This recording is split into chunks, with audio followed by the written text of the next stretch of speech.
CFR Network, CFR News. Good day, good night, all. As we can see, we have some feminine energy across the pond again. I have a legend with me at the moment, a former adult entertainer, a very interesting young lady, an author, and we're going to be discussing this new book. Domonique Simone, welcome to the broadcast, young lady. How art thou? Hi, how are you? Thanks for having me on your show. You're most welcome, and thank you for firstly carving out some time to have this conversation. I'm very excited, and listening to some of the previous podcasts that you have done of recent. You have Oh, a very interesting story, and I'd definitely like to explore your human experience, quote unquote. all right, all right. So if we can start with your book. You have recently released a book. If you Yes, can take it from there, mademoiselle. yes, I recently released a book and it's called A Star is Born. And basically, I wrote this book because I had a lot of people asking me a lot of questions about how I got into adult entertainment and about my life. And I just finally felt like it was time to tell my story about how I entered the industry, what it's like to be in the industry, and a lot of the things that I went through as an adult video actress. So I decided to write this book during COVID, and I felt like it was the perfect time. And I'm Yes, really excited about it. The Star is Born, and it's available on Amazon. You can get it at Barnes and Noble. So I'm really excited about this book. definitely. And I will make sure that all of the links will be below in the description. Is it a meaty read? I mean, how many pages have we done, Dominique? Oh wow, it's 273 pages. It's Yes, and nice. yes, and I have a lot of pictures in here, really really nice high quality pictures. And I start off from the beginning of my life, when I grew up in, Georgia, and I show where I grew up, and really really nice photographs in here. So Yes. sign and everything. Really, I'm really excited about the book. Really, really excited about it. Would it be classed as a biography slash tell all, or are we just keeping it as about yourself and not trying to uncover things within the industry per se? It's basically an autobiography, and I do discuss some things that I went through, some people that I encountered, some celebrity encounters. And I talk about some of my fellow actors that I worked with in the industry, a lot of the things that I went through as far as relationship wise and family wise. So I touch a little bit of everything in the book. Good. It's good. I mean, and another reason why I like to have these conversations, like throughout the various different types of guests that I have, but especially within the adult entertainment industry, because strangely enough, obviously it's a lot more prevalent these days because of the rise in podcast, as per the COVID situation, etc. So a lot more people have more free time and thought, actually, let me tell my story kind of thing. So the barriers have kind of been slowly but surely been broken down of stuff. But prior, when I've always been doing this kind of stuff, people didn't have a true understanding of why a woman would maybe enter the adult entertainment industry, like what type of people. And so many times and so many conversations that have been recorded and haven't been recorded, it's not the what people think of the quote unquote broken, traumatized young lady who is potentially forced or stumbled her way into the industry. A lot of women are highly educated, very knowledgeable, have got multiple business, have got things going on, and it's like, well, why would you go for you doing all this other stuff? How did pornography sort of get into it? So this is again another reason why I do like to have these conversations, to peel back the layers, to surprise people that, oh, she's not just a, an adult entertainer. She's definitely a human being. She's had lots of different experiences. These are the highs, these are the lows, and wow, okay, this is where we are today. Yes, yes, yes.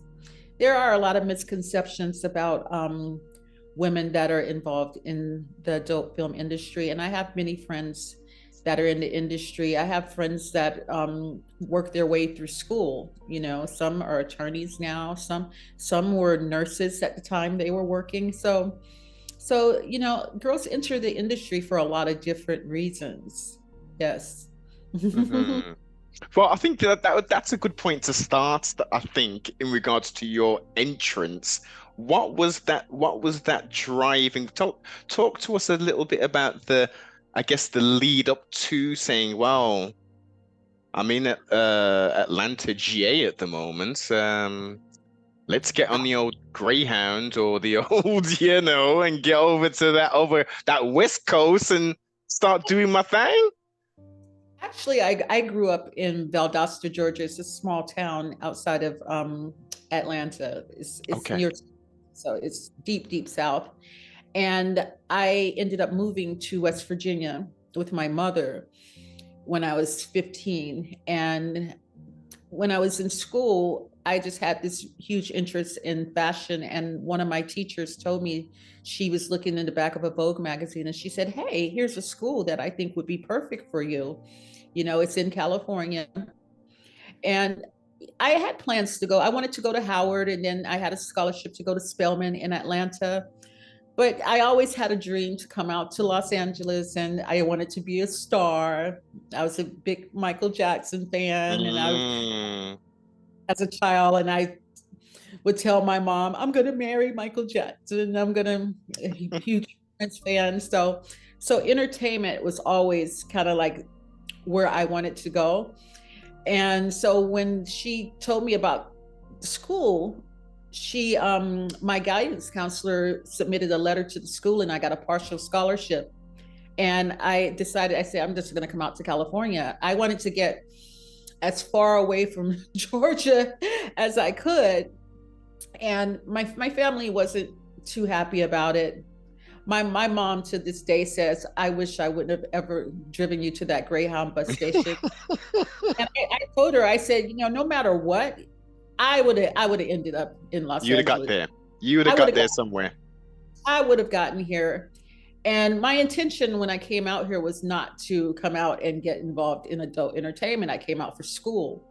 But of course, you know, coming out here, a girl from a small town in Georgia, and Mm. overwhelming for me. And I had three other roommates that were with me, and two of them went home. So me and my roommate Charlotte, she was from Chicago, and I went through a lot with her. She's one of the girls that I used to take to the Arsenio Hall show, which I was talking to you about. Okay. And we were just stuck with the rent, and I was in a position where I was like, you know, I need to make money. And so I started looking through this paper we had out here called the LA Weekly, and I saw something for figure modeling. And it's bathing suit modeling, you know. I Yes. So I go in there, and the agent, he's just like, "Oh, you'll be perfect for this magazine." And he pulls out Players, and he pulls out like Tell, and he pulls out Hustler. And I was just like in shock, you know. I was just like, I could never do that. And he was like, "Well, this is what it pays. This is what I do." You know, and it was just kind of like a bait and switch because, you know, you go and I went into this office, and he had just, you know, all of these pictures of girls with bathing suits, and you're thinking you're going to be this fashion model. And then Yes. it wasn't fashion at all. So, so I ended up calling him a week later because things were just getting really tough. And I said, "Yeah, I'll do the shoot." And it was for Hustler magazine. Wow. That was the first thing I did for Hustler, and it was a girl shoot. And the girl, she was from Paris. Her name was Simone, and I had chose the name Domonique, so it was Dominique and Simone. So that was and it was a girl shoot, beautiful, beautiful girl. And at that shoot, I met someone that was in the adult film industry, and she said, "Hey, would you be interested in coming onto a set? And because I think you would be perfect for the industry." And I went on a set maybe like that next day, and I was asked to work, and my first scene was with Peter North. The It was just legend himself. yes, and it was so crazy because the day that I was asked to work, Ray Victory, who was an actor, a big actor at that Mm. time when I came in, and his wife were actually they moved over to Europe, I think, and I was supposed to work with them, but something happened, and I ended up working with Peter North. And after that, there's this huge show that we have in Vegas every year. We have it twice a year. We'll stop there for a moment, sorry, Dominique. So we can't just skim over we did that, we did the shoot. The next day we were on the shoot. We got Peter North. So at that point, did you know who Peter North was and his I had no idea who he was, no idea whatsoever. And it was so funny because when I worked with him, I was I was 18 years old, and I remember him saying to the director, "I think she's underage." Because I was just because I was so tiny everywhere, you know. Yes, yes. And we started working together. And he was just like, "I think she's underage," and I had to, show my ID and everything. And he was just like really nervous, and the photographer he was just so excited. He was like, "Oh, it looks great. It looks great. Oh, this is fabulous. This is fabulous." So I had no clue who he was. And little did I know he was like one next to my future boyfriend that I ended up meeting on my net shoot, Chi Boy. They were the top actors at that time.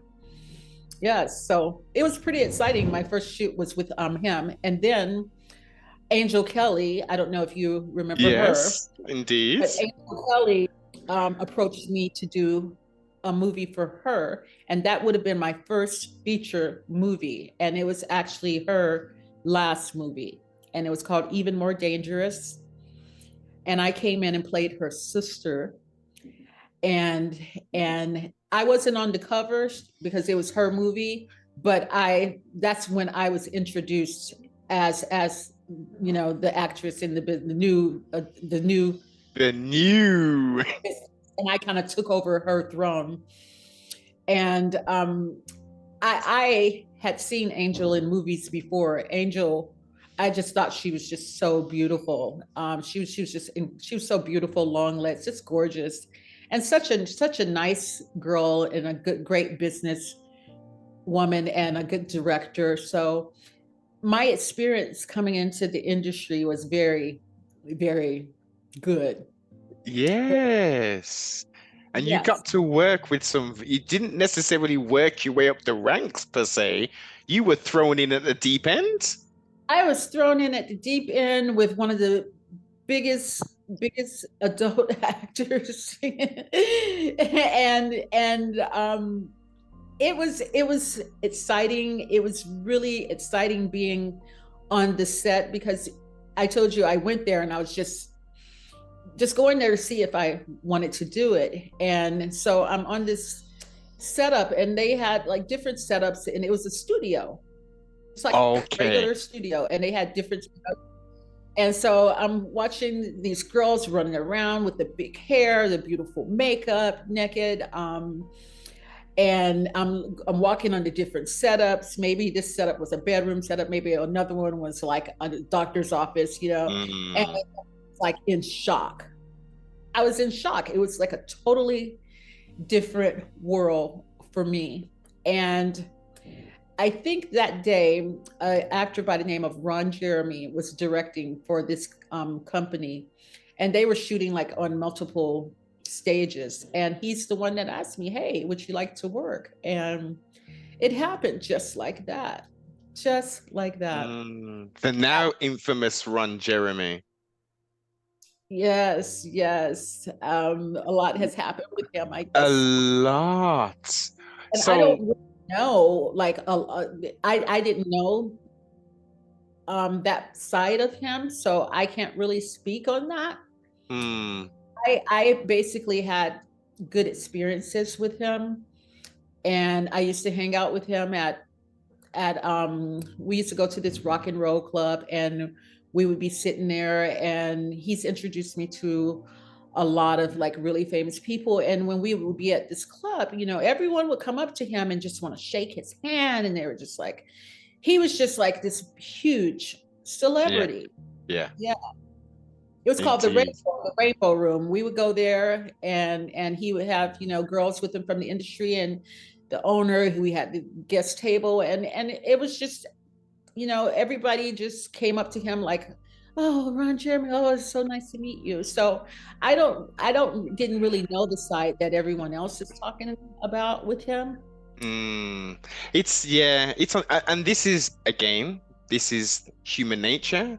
We have we can have many different sides of us, and unfortunately, some people do have some quite dark sides. If all of these allegations are indeed correct and true, Yes. yeah, it's very unfortunate. It's very unfortunate, So especially within the industry as well. It's kind of like if this was happening, well, why didn't more people say anything? Why yeah. did it take so long to come out? Because during my era in the business, I never heard anything about anything like that. So, and I was shocked when I did. So, yeah. It's yeah, it's very interesting times as you are well aware of, young lady. It is a very Yes, interesting I am. time to be alive on this plane of existence. Yes. Yeah. So rock club. So it kind of strikes me of sorts that you're, musically wise, you're quite eclectic in regards to your musical palette. I when I first came out to Los Angeles, I wanted to get into the music business, and I trained with Seth Riggs, who was Michael Jackson's vocal coach. And I just basically thought that coming out here would be the easiest thing. It would be so easy to break into the music business because all you had to be is pretty. So, I had started doing the films, and my popularity, I started gaining popularity from that. And then I decided that I wanted to pursue the music. But the music business is such a tough business. And I was placed in a lot of situations where people were like, "Oh, well, I can get you to go meet this person or the head of Sony or this person, but you have to do this." And I'm like, "But I get paid to do that. Why would I?" Exactly. Well, well, where's your contract? Are you gonna give me a record deal? I'm a business. Hey, I'm under contract with the company to do this. So where's this contract? No. So I was placed in a lot of situations like that. So I started taking the vocal lessons with Seth Riggs, and Seth was awesome. And he had this really southern accent, and he was just like, he was like, I want you to, he told me, he said, you remind me a lot of Natalie. He had a kind of southern accent. You remind me of Natalie. And I was like, Natalie. He was like, Natalie Cole. He said, you ain't got Wow. no soul. So he's like, I'm going to send you over to the Ebenezer Baptist Church, and I want you to listen to them sing, And he was this older white man talking like this. And I was like, so he was sending me over to these churches, and have me listen to the choir and everything. And he was like, I really want you to like have talent, He said, I want you to really know how to sing.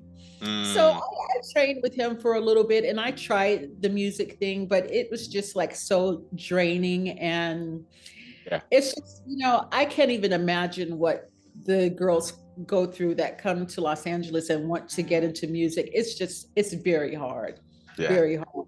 I Yeah. said, I would rather do porn Wow.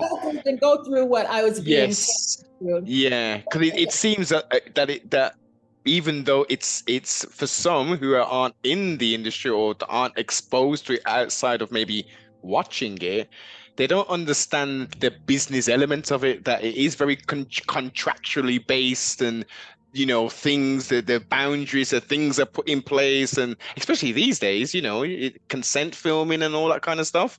Like, And these days, everybody they have the OnlyFans, oh and yes, we didn't have that. But I really like the fact that now the girls can dictate what they do, who they work with, how they do it. And I was in a position where could do that myself. I didn't have someone. I'm pretty sure there's some girls that have probably come out to Los Angeles, been forced to do things that they didn't want to do. But I was fortunate enough to have I had a boyfriend that was in the industry that was a big star, TT boy. So I had people that stood up for me. I had an agent. I worked in a professional environment. So and it was much easier for me than it probably was for other girls that have entered the industry. I Yes. can only imagine. I can only imagine. Now, you mentioned your relationship with TT Boy. Now, looking at yourself and looking at TT Boy, I'm thinking to myself, that's quite an odd couple per se, visually. Visually, well, height-wise, you are tall. You are taller than him, right? Yes, I was taller than him. Yeah. Yes. So just I'm not for really that me, at tall. least, People think I'm really tall. People think I'm like 5'10" because I have long legs, but yes. I really wasn't that much taller than him. Yeah. Okay. Okay. Well, yeah. So, how did that spark? How did those two attractions sort of take place? I met TT on my second shoot. It was a photo shoot, and it was just instant chemistry. The day that I met him, I went back home with him, and I stayed with him Wow. for we were together off and on for about 3 years. And he was just so nice to me, and and he thought that he was just like, you're the most beautiful woman I've ever seen. And he was just so nice to me, and it was my second shoot, and he was just so nice, and just an awesome guy to me. And when we got together, he told everybody, this is my girlfriend, don't mistreat her and don't mess her over. And because he worked all the time and he was who he was in the industry, Yeah. it did really help me a lot. Yes, we were Def. kind of like that.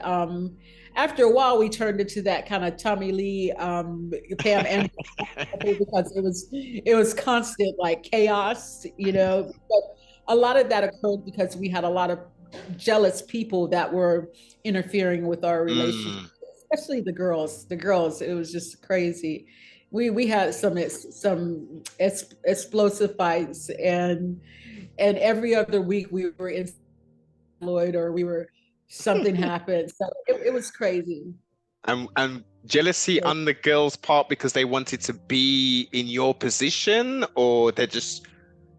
They wanted to be in my position. They were just, and he wasn't innocent. He was doing things that I found out about later on.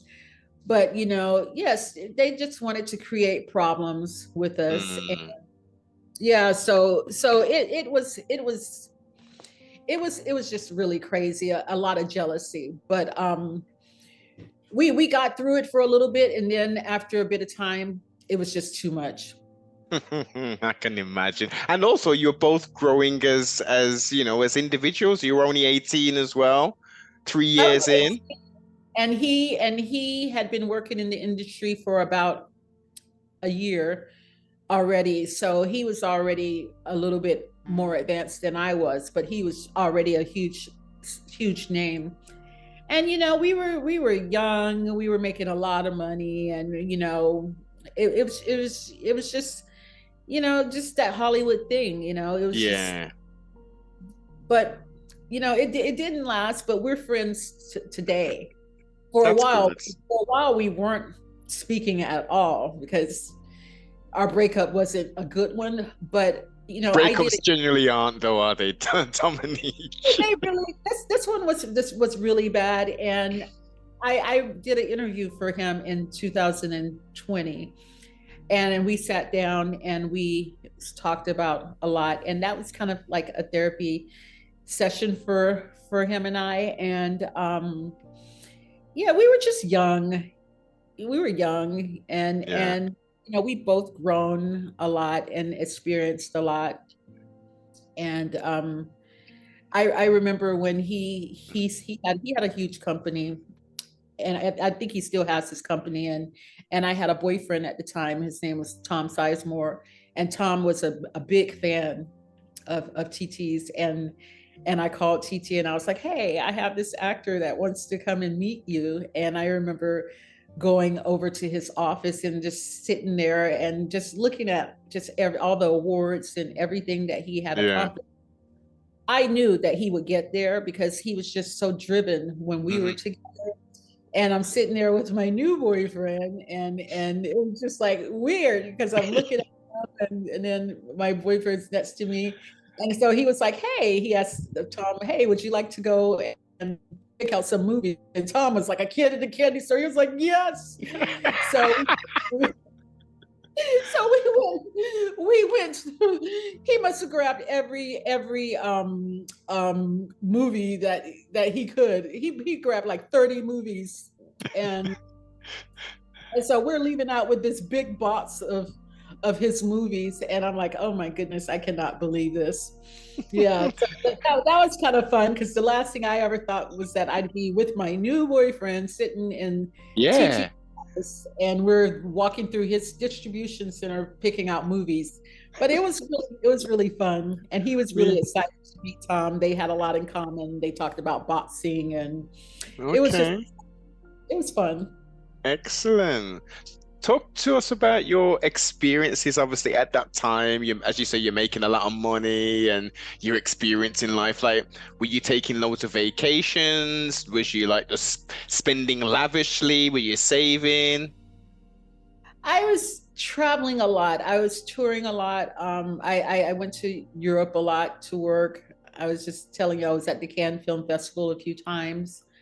I was in New York a lot, just traveling all over the world, dancing as a feature dancer and promoting my movies, and just basically on the go. I did live a little lavishly, fancy cars, spent a lot of money on clothes, and went to a lot of parties. It was just a great time, that era in the Yeah. industry. It was just a different era. There was like a different element of class and different types of actresses. Mm. It's not the same now. Oh, he definitely is not the same. But remember, Unfortunately, do you remember like Raquel Darian and Heather Hunter yeah, and Heather girls Hunter, yeah, Midori, Mocha and over Mocha Chocolate. and Chocolate, India, you know, Yes. and now the business is just so saturated with, it's like so many girls. I don't even know any of the new actresses now This, at as all. you said, there's so many, and also, the thing which is quite disappointing of sorts, as the names you've just mentioned, you all of you have so much different qualities and visually look quite different. Whereas today, Dominique, it's like a Everybody is the same, right? Is yeah. that, yeah. You know, we had different eras. We had the big boob era, Hmm. so everybody, they loved the girls with the big breasts. And I was under contract with the company that had all the biggest breasted girls, Lisa Lips, Tiffany Power, Yes. girls like that. Myself, Mimi Miyagi, Savannah. So that I Ooh. was under contract with a company like that. And then, I started off with video team Oh and video. yes. My babies got backs and Back. stuff like I've that. still got those on DVD, Yes, young lady. I did the very first one. And now they're probably up to number 50. And so video team came, they did their contract girls, and their contract girls, they transitioned from the big boobs to the very thin and petite girls like India, Mocha, and Mm, Midori. So then there was another era that came about where everyone's the butts, the everybody butts. big booty. You got a big booty. It didn't even matter if you were fit, just as long as you had a big booty. Then, and that's where we're at right now. We're stuck in that era right there. So this has went through a lot of changes. It sure has. And what was your relationship like with a fellow black female talents? Did you have like a good camaraderie with them, or? Well, my best friend was Janet Jackme, and that was my road dog. We did everything together. And I was friends with Heather, but a lot of the times people would try to pit me and Heather against one another, just like they do, and just like they did with Naomi and Tyra, and they do with actresses that are Mm, that are in the entertainment industry.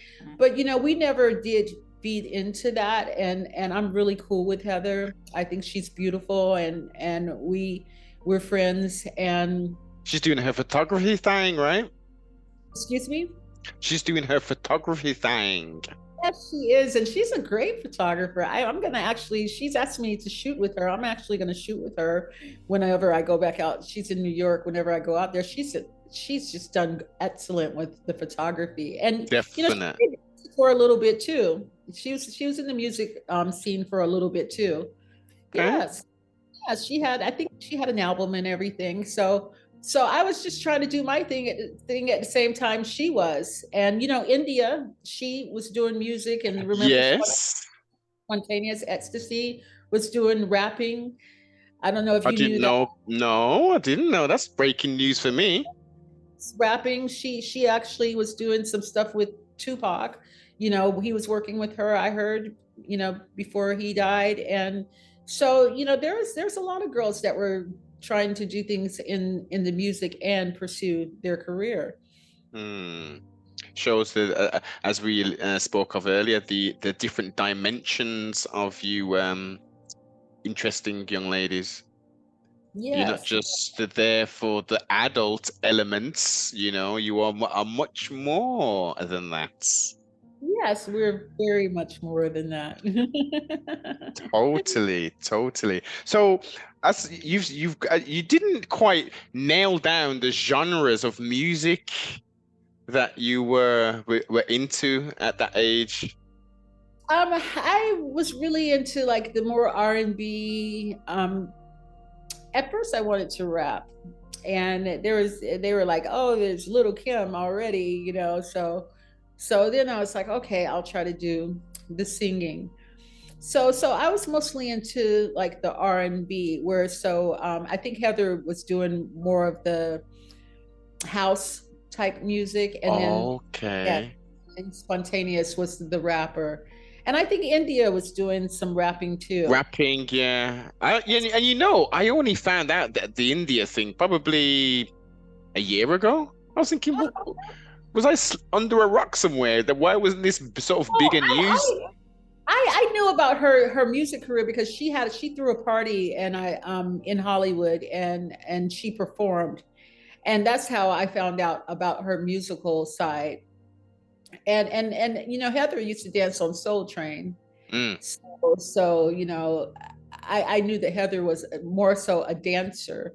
And my friend Janet Jackme was a dancer. I'm actually, when I met Janet, I met her on a set, and her boyfriend was Julian St. Jacques. So we were getting ready to work together, and the director threw her in a dialogue scene. And it was the scene that I was supposed to do with Julian. And I felt so bad because I was like, this is his girlfriend, and they're throwing me in this scene with him. But we actually ended up becoming really good friends after that. Mm.